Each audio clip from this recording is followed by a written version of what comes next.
Hello everyone, this is Sonia Sharma. Welcome to my channel study with Kanha जी।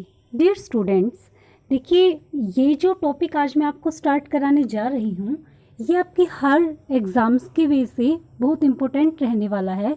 ये मैंने hand written notes prepare किए हैं आप लोगों के लिए। मेनली एनसीईआरटी का जो इसमें मैंने डाला है पार्ट, तो जो आज हम करेंगे वो करेंगे हम फ्रांसीसी क्रांति। ठीक है, ये आपके हर एग्ज़ाम में mainly DSSB, UP TET, KVS, NVS specially यहाँ से क्वेश्चन पूछे जाते हैं और अदर एग्ज़ाम्स में भी ये वीडियो बहुत हेल्पफुल होने वाली है। तो प्लीज़ स्टूडेंट्स वीडियो को एंड तक ज़रूर देखें, चैनल को सब्सक्राइब करें और वीडियो को लाइक और शेयर ज़रूर करें। चलिए आज का सेशन अपना स्टार्ट करते हैं। तो देखिए फ्रांसीसी क्रांति कब हुई थी, पहला ही आपका ये पॉइंट है कि जो फ्रांसीसी क्रांति हुई थी वो हुई थी स्टूडेंट्स 14 जुलाई 1789 में। ठीक है, फ्रांसीसी क्रांति कब हुई थी? 14 जुलाई 1789 में। अब फिर बात करते हैं कि जो लुई 16वां है वो फ्रांसीसी के समय में जो है फ्रांसीसी क्रांति के समय में फ्रांस का सम्राट बना था। और कब बना था ये? 1774 ईस्वी में। ओके, नेक्स्ट बात करते हैं कि हम बुर्बो का। जो बुर्बो था वो एक वंश था, ठीक है, और जो लुई 16वां था वो कौन से वंश से रिलेटेड था? बुर्बो वंश से। ये क्वेश्चन पूछा गया है कई बार कि जो लुई 16वां है वो कौन से वंश से रिलेटेड थे, तो भाई ये बुर्बो वंश से संबंधित थे। ओके, फिर एक पुस्तक का नाम यहाँ पे दिया हुआ है students, the social contract. Okay, क्या है ये? The social contract. ये किसकी पुस्तक है? ये है रूसो की पुस्तक। ठीक है, रूसो ने इस पुस्तक को लिखा था, सोशल कॉन्ट्रैक्ट को, जब मतलब क्रांति हुई थी तो उसके टाइम पे।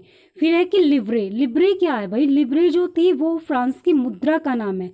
ये कई बार रिपीट हुआ है क्वेश्चन कि जो लिब्रे है वो क्या था, तो जो लिब्रे है वो फ्रांस की मुद्रा का नाम है। फिर नेक्स्ट बात करते हैं हम नेपोलियन सम्राट की। जो नेपोलियन है वो फ्रांस का सम्राट कब बना था? तो देखिए 1804 ईस्वी में ये जो नेपोलियन होता है वो फ्रांस का सम्राट बनता है। ठीक है, नेपोलियन कोड भी आया था एक। ठीक है, तो नेपोलियन ने क्या किया था? वाटरलू का युद्ध किया था। कब किया था? 1815 में। फिर देखिए बहुत इंपॉर्टेंट ये पॉइंट है कि मार्सिले क्या था? तो भाई मार्सिले जो था वो फ्रांस का राष्ट्रीय गान था। ठीक है, मार्सिले क्या था? फ्रांस का राष्ट्रीय गान। अब मार्सिले के जो लेखक हैं वो कौन थे? इतना इम्पोर्टेंट क्वेश्चन है ये आपका कि जो मार्सिले के जो लेखक है वो कौन थे? वो थे द राजेट दी लाइट। कौन थे बच्चों? द राजेट दी लाइट, ये थे मार्सिले के लेखक।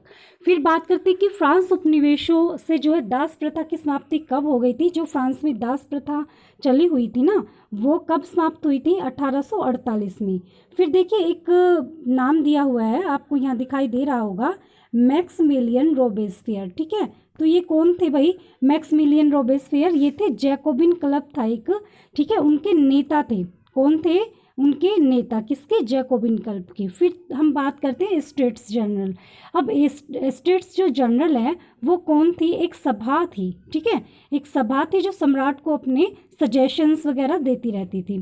फिर बहुत इम्पोर्टेंट है कि जो फ्रांस है वो गणतंत्र कब बना था? तो 17 सितंबर 1792 में जो है फ्रांस गणतंत्र बना था।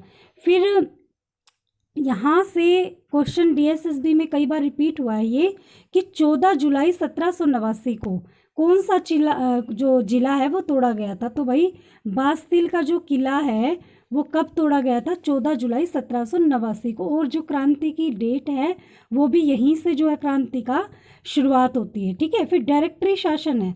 डायरेक्टरी शासन जो शुरू किया गया था उसका अंत किसने किया था? तो भाई जो डायरेक्टरी शासन है उसका अंत किया था आपके नेपोलियन ने। किसने किया था? नेपोलियन ने।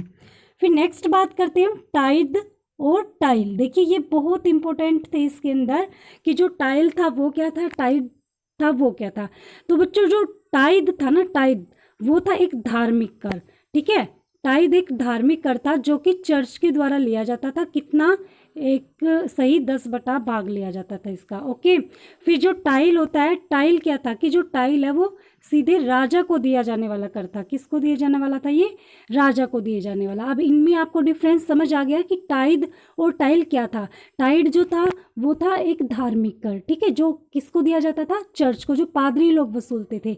और जो टाइल था वो किसको दिया जाता है? डायरेक्ट राजा को दिया जाने वाला कर था। फिर बात करते हैं हम कि राजा की दैवीय शक्ति को किसने नकारा था? जॉन लॉक ने। अब देखिए यहाँ से क्वेश्चन जो आपको दिखाई दे रहे हैं, ये पॉइंट्स बहुत इंपॉर्टेंट है कि आतंक का समय क्या था? 1793 से 1794 में। अब देखिए यहाँ पे 3 स्टेट्स आपको दिखाई दे रही हैं। ये बहुत इंपॉर्टेंट है बच्चों कि जो फर्स्ट स्टेट से लोग थे वो कौन थे? पादरी वर्ग के थे। और सेकंड स्टेट से थे वो कौन थे? कुलीन वर्ग से। और जो थर्ड स्टेट्स के अंदर आते थे वो कौन कौन आते थे? आपके टीचर्स आते थे, बड़े व्यवसायी आते थे, वकील, ठीक है, अदालती कर्मचारी और किसान और कारीगर आते थे। अब क्या था कि जो प्रथम और द्वितीय स्टेट्स के जो लोग थे वो राजा को टैक्स नहीं देते थे। ऊपर वाले जो मैंने अभी आपको बताया जिनका रिलेशन किससे था? पादरी वर्ग से और कुलीन वर्ग से, वो लोग क्या करते थे? वो लोग राजा को टैक्स नहीं देते थे। और राजा को सभी कर केवल थर्ड स्टेट्स के लोग ही देते थे, ठीक है।